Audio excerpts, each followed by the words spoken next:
Bonsoir à tous, comment allez-vous? J'espère que vous allez tous très bien. Eh bien, je me présente à nouveau, je suis Martin Dieudonné Publi Sopo, et comme d'habitude, je tiens à vous parler des propriétés thérapeutiques de certains éléments que la nature a mis à nos dispositions, à notre disposition. Tenez-vous à lutter contre la prostate, les œdèmes, les cirrhoses, les pleurésies, les tours rebelles. Et savez-vous comment vous y prendre? Eh bien, nous verrons donc tout ça.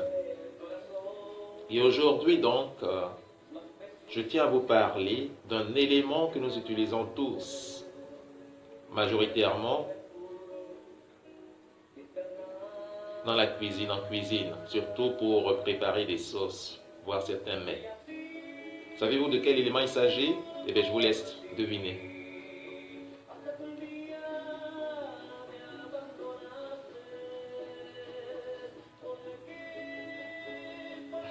Vous n'avez pas trouvé pour certains d'entre vous? Eh bien, sachez qu'il s'agit tout simplement de l'oignon. Et oui, de l'oignon que nous utilisons majoritairement tous, que nous consommons sans en connaître toutes les propriétés, toutes les vertus curatives.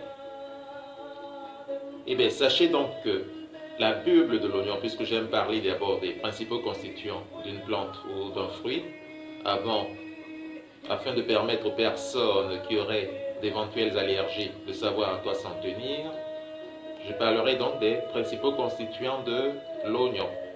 Sachez donc que la partie renflée de l'oignon, qui se trouve généralement sous terre avant qu'on ne retire l'oignon de terre, appelé bulbe, contient ce qu'on appelle des fructanes et des polysaccharides.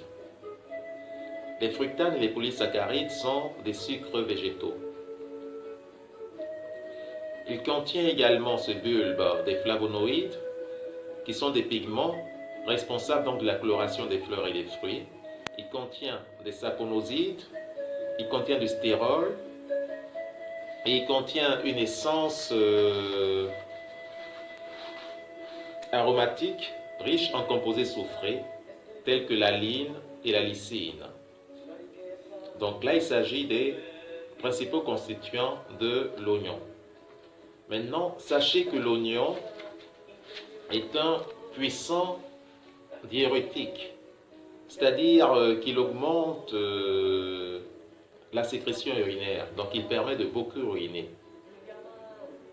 Et il permet surtout d'éliminer le chlorure de sodium. C'est pour cette raison précise qu'il est recommandé pour lutter contre les œdèmes, les pleurésies et les tours rebelles. Mais nous verrons comment surtout. Ok? Donc, sachez également, parlant des propriétés thérapeutiques de l'oignon, que vis-à-vis du staphylocoque qui est responsable des furoncles et de l'anthrace, l'oignon s'avère un véritable antibiotique. Puis, il est précieux pour lutter contre les tours rebelles et les catarrhes bronchiques plutôt. Les catarrhes sont donc, des inflammations. Les catarrhes sont donc des inflammations des muqueuses qui provoquent donc une sécrétion excessive, surtout lorsqu'on a la bronchite. On a toujours envie de rendre en grande quantité. Donc, les catarrhes ont trait à cela. Et l'oignon permet donc de lutter également contre cela. On a reconnu à l'oignon des propriétés hypoglycémiantes, ce qui fait que l'oignon est conseillé également pour faire baisser le taux de glycémie. Il a aussi des propriétés antiscorbutiques. Le scorbut est une maladie occasionnée par le manque de vitamine C. Et lorsqu'on prend de l'oignon, eh bien, l'oignon permet soit de prévenir cette maladie, soit de lutter contre la maladie. Et l'oignon permet de lutter efficacement contre cette maladie. On sait également que l'oignon permet de stimuler l'appétit et la digestion. C'est également un aliment qui nous permet qui favorise donc l'expulsion des gaz intestinaux tout en réduisant leur production. Et donc pour cela, c'est très très bon. Maintenant, nous parlerons donc de l'utilisation interne de l'oignon. Donc parlons de l'utilisation interne de l'oignon.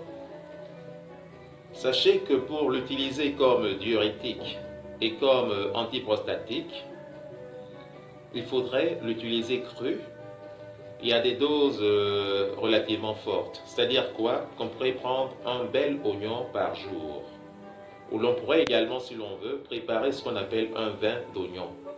Et pour cela, il faudrait donc broyer 300 g d'oignon cru et ajouter à la pulpe obtenue, donc ce qu'on aura obtenu, 100 g de miel liquide et 600 g de vin blanc léger, comme le vin de Savoie. Je répète, broyer 300 g d'oignon cru et ajouter à la pulpe obtenue 100 g de miel liquide et 600 g de vin blanc léger du genre vin de Savoie. Il faudrait mélanger le tout, sinon mêler, et prendre 2 à 4 cuillerées à soupe par jour de ce vin. 2 à 4 cuillerées à soupe par jour de ce vin. On peut également faire de l'alcoolature d'oignon. Et pour cela, il faudrait faire macérer pendant 10 jours de l'oignon cru broyé dans son poids d'alcool. C'est-à-dire, si vous prenez 3 g d'oignon, vous prendrez également l'équivalent en alcool. Vous allez après filtrer cela et vous prendrez 2 cuillerées à café par jour. Une cuillerée avant le dîner, l'autre avant le coucher. Et cela dans un demi-verre d'eau sucrée. Contre donc le prostatisme, pour lutter contre le prostate, il faudrait faire cette cure-là, des cures de 10 jours par mois. Et cela pendant au moins 6 mois. Je dis pour lutter contre les problèmes de prostate, il faudrait faire donc ces cures-là pendant 10 jours par mois et le faire pendant 6 mois au moins. Donc maintenant, pour lutter contre la constipation, les toux rebelles, l'on pourrait soit farcir de l'oignon et en manger, soit faire des soupes à l'oignon que l'on prendrait. On peut également, si l'on préfère, faire des infusions d'oignons. Pour cela,